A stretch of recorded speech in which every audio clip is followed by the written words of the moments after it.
This video is sponsored by Bookwalker. To say that the isekai genre is a bit saturated nowadays is a bit like saying there's quite a lot of stars in the sky, or the amount of little sisters in anime these days is a bit cancerous. Ever since it became acceptable to sell an isekai show over a simple gimmick, it's like authors have been trying to one-up each other with weirder ideas that sell itself by making the audience go, nah, that's no way that's a fucking thing. In another world with my smartphone, in another world with my smartphone again. Pregnancy in another world, a cicada being reincarnated as a dragon, reborn as a vending machine.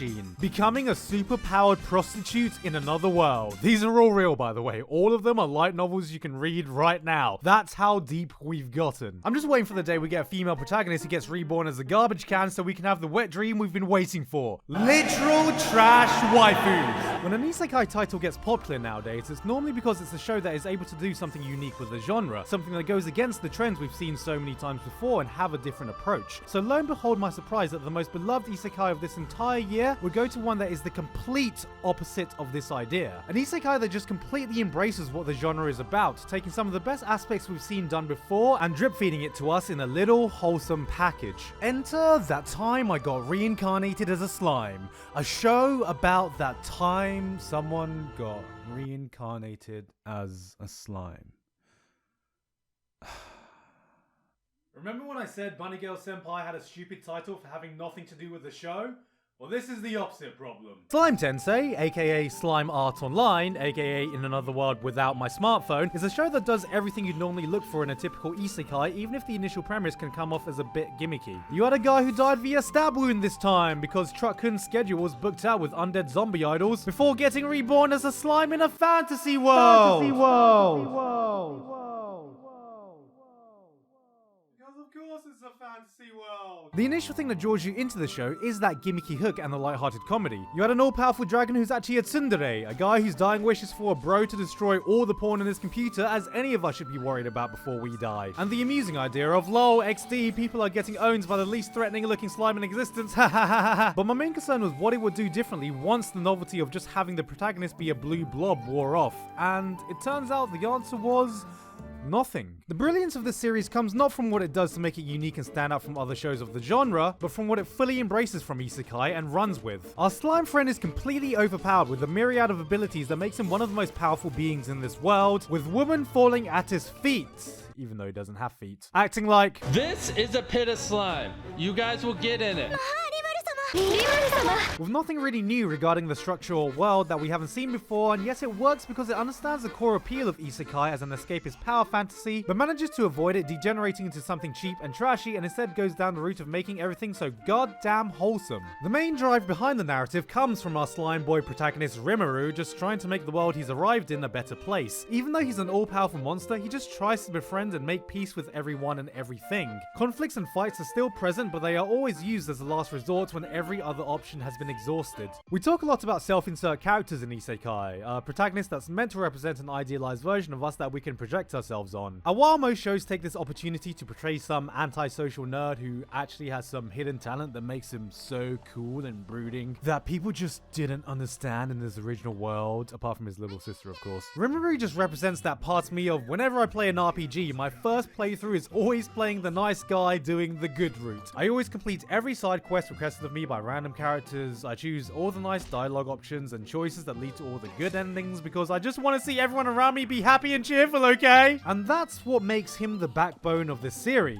even though he doesn't actually have a backbone. God damn it, why do all these turn of phrases not work on fucking slimes? He's just such a wholesome and lovable little creature with a utopian and positive outlook on life that guides you through the world he's exploring. No matter what adversity comes his way, he always goes about it with kindness and a level of naive logic that you're just always rooting for the little fucker and always friends to succeed. In stark contrast to fantasy settings like Goblin Slayer, where monsters are creatures to be slain or feared, the early focus is on different monsters he meets who he ends up saving that then ally themselves with him. You even have him helping a nice group of goblins at the beginning just to confuse my perceptions of goblins even further. Oh, that's another name for the show.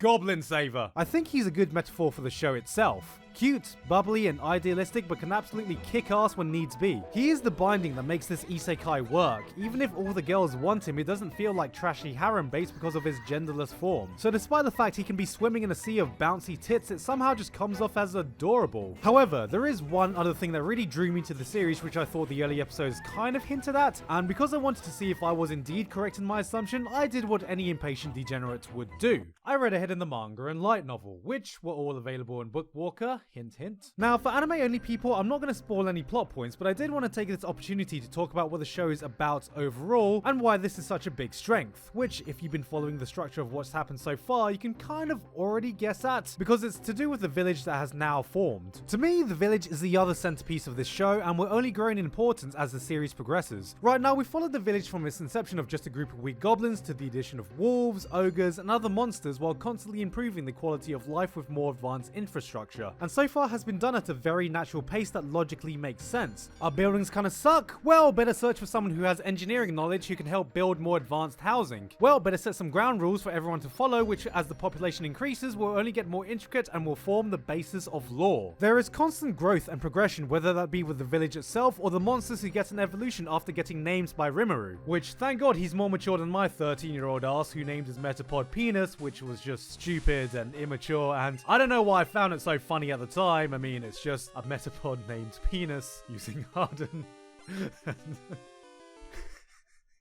God damn it, why do I still find this funny? This also ties into the world building. What I like about the world building is that the world of Slime is pretty much as grand as any isekai fantasy story, but it's done at a gradual pace, expanding bit by bit as the size and influence of the village itself grows. Never hitting you with too much information at once, but we don't know this right at the beginning of the show when it's just a small scale story of a slime becoming the leader of a village hidden in the leaves. Wait a minute.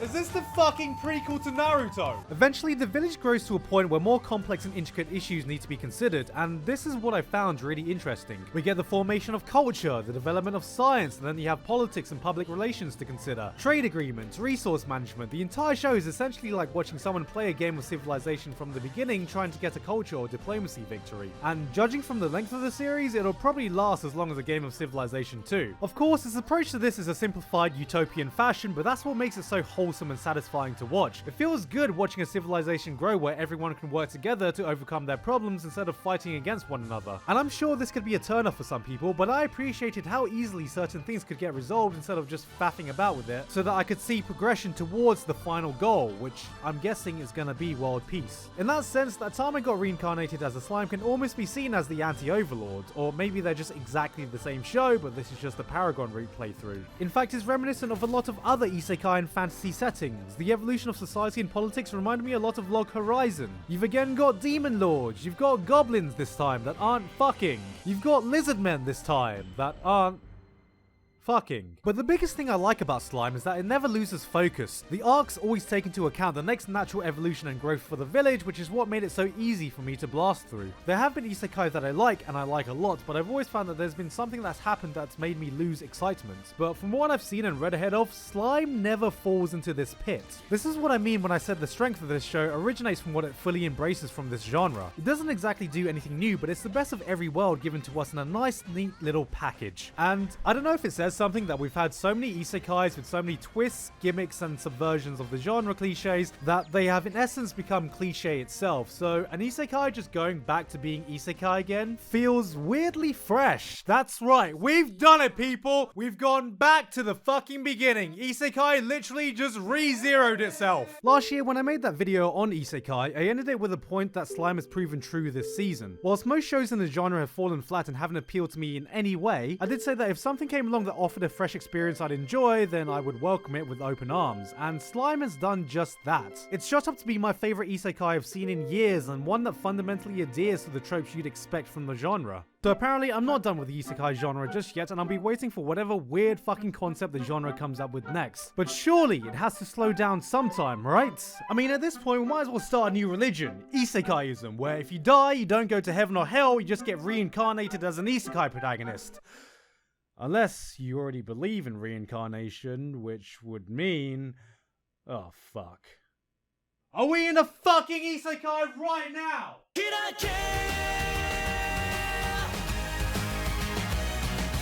Hey guys, hope you enjoyed that video. Thank you to Bookwalker for officially sponsoring this video. If you want to read ahead in the slime, light novel, or manga like I did, you can easily do so on their platform via the link below. They're actually doing a promotion right now where you can get volume 1 of the manga and light novel for free, with all the other manga volumes at a reduced price. Bookwalker is a digital platform where you can buy and read manga and light novels through their phone app, and it's certainly made it easier for me to get into light novels, especially because I never really went out of my way to try it out before Bookwalker provided me with a convenient platform to do so. Links in the description below for anyone who wants to try and purchase it. For first time users, you can use coupon code Gigguk for $5 off, which basically means you can try it a whole volume for like $2. Anyway though, that's it from me. I've been Gigguk, and I will see you all next time.